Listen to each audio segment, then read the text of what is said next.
നാമങ്ങളെ ഉച്ചരിച്ചിരിപ്പൂ. എന്നാൽ തന്നെ ജന്മജന്മാന്തരാർജിതങ്ങളായിരിക്കുന്ന ദുരിതരാശികൾ യഥാവലേ സമൃദ്ധങ്ങളായി ചമയും എന്ന് നിശ്ചയം മാത്രമല്ലോ ആകുന്നത്.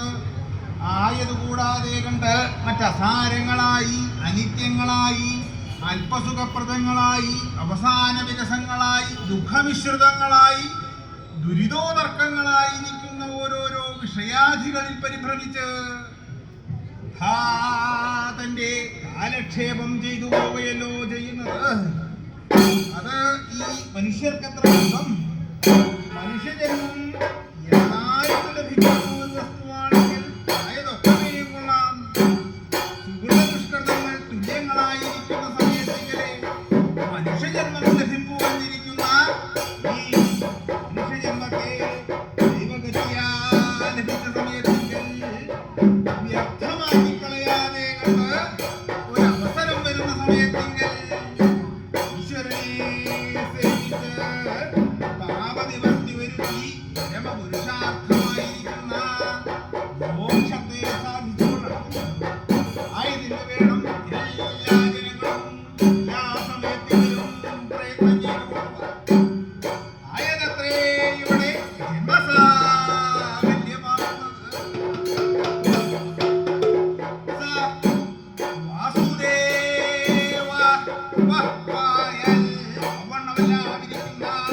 വാസുദേവൻ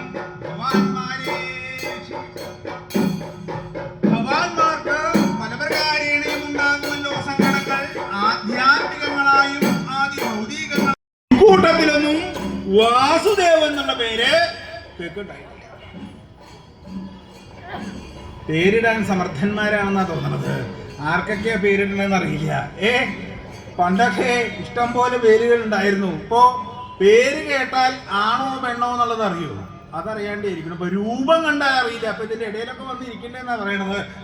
ഇപ്പോ പുരുഷന്മാർക്ക് കേശഭാരം ധാരാളം, സ്ത്രീകൾക്കാണെങ്കിലോ കേശഭാരം ഇല്ലേനും.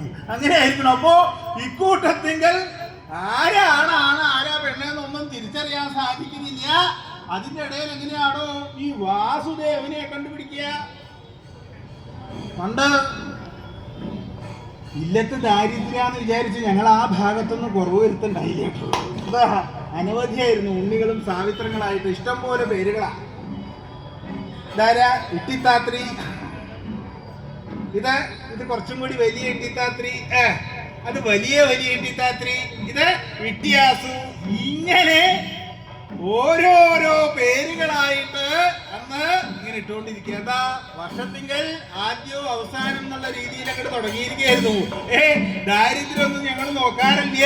ഇങ്ങനെ ഇഷ്ടം പോലെ ഉണ്ണികളും സാവിത്രങ്ങളായിട്ട് അനവധിയായിരുന്നു. ഇഷ്ടം പോലെ പേരുകളൊക്കെ ഇടുക.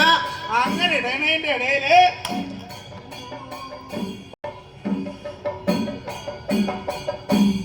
ആരാത്? തന്റെ പുത്രനല്ലേ?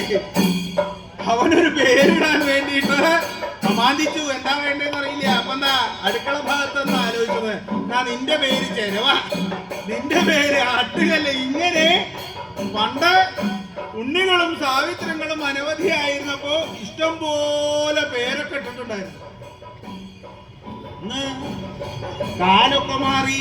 എന്താ വിവാഹം തന്നെ അബദ്ധത്തിങ്കിലാണ് ഇപ്പൊ നടക്കണത്. അധികവും മാതാപിതാക്കന്മാര് വിവാഹം കഴിഞ്ഞിട്ടേ അറിയാറുള്ളൂ. അങ്ങനെ ആയിരിക്കണു. ആരാ വരണത്? തന്റെ മകളല്ലേ? എവിടെ വരണു? ഒരു ഉദ്യാനം കൈ പിടിച്ച ഇതിപ്പോ എന്തിനുള്ള പുറപ്പാടാണാവോ? ഇതെന്താ പാപ്പാൻ ആനയെ കൊണ്ടുവരണ പോലെയാണല്ലോ കൊണ്ടുവരണത്. അവൾ ഇങ്ങടന്നെയാണല്ലോ വരണത്. എന്തിനാ അങ്ങോട്ട് തിരിഞ്ഞു നോക്കണം? ഇങ്ങടന്നെയാ വരണത്. എന്റെ അടുത്തേക്ക് തന്നെയാണ്. എന്താ അച്ഛാ കഴിഞ്ഞു? എന്ത് കഴിഞ്ഞു? എന്റെ വിവാഹം കഴിഞ്ഞു.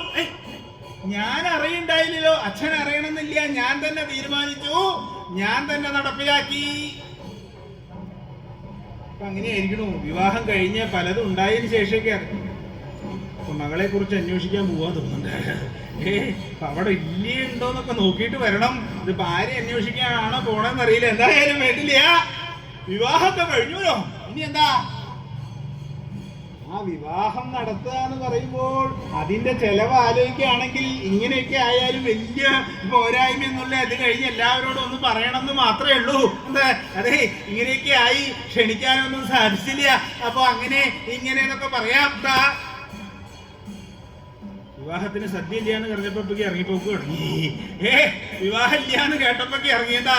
ഒരു വിവാഹം നടത്തുകയാണെന്നുണ്ടെങ്കിൽ ചെലവ് ആലോചിച്ച് നോക്കൂ. ഇവിടുന്ന് 100 ആളെ അങ്ങോട്ട് കാണാൻ ആദ്യം കൊണ്ടുപോവാം, ഏമായിട്ട് കഴിക്കുക. അത് കഴിഞ്ഞ് അവിടുന്ന് ഇങ്ങോട്ട് വരിക, കഴിക്കാനായിട്ട് പുറപ്പെട്ടിരിക്കുക. ഭക്ഷണം കാലായപ്പോഴേക്ക് എത്തിയിരിക്കണോ? എന്താ അതിനെന്തായാലും മുഖപ്പന്തിക്ക് മാന്യസ്ഥാനം തന്നെയാ. എവിടെ അന്നദാനം വെച്ചാൽ അവിടെ ചാടി പുറപ്പെടും. അങ്ങനെയാ, എന്തായാലും വേണ്ടില്ല. അങ്ങനെ ഇരിക്കുന്ന സമയത്തെങ്കിൽ ഈ ചെലവ് ആലോചിക്കുകയാണെന്നുണ്ടെങ്കിൽ മകളുടെ വിവാഹം ഇങ്ങനെ കഴിഞ്ഞു എന്ന് വിചാരിച്ച് വലിയ കുഴപ്പമൊന്നുമില്ല. പക്ഷെ അത് കഴിഞ്ഞിട്ടുള്ള കാര്യമൊക്കെ കേമാട്ടോ. എന്താ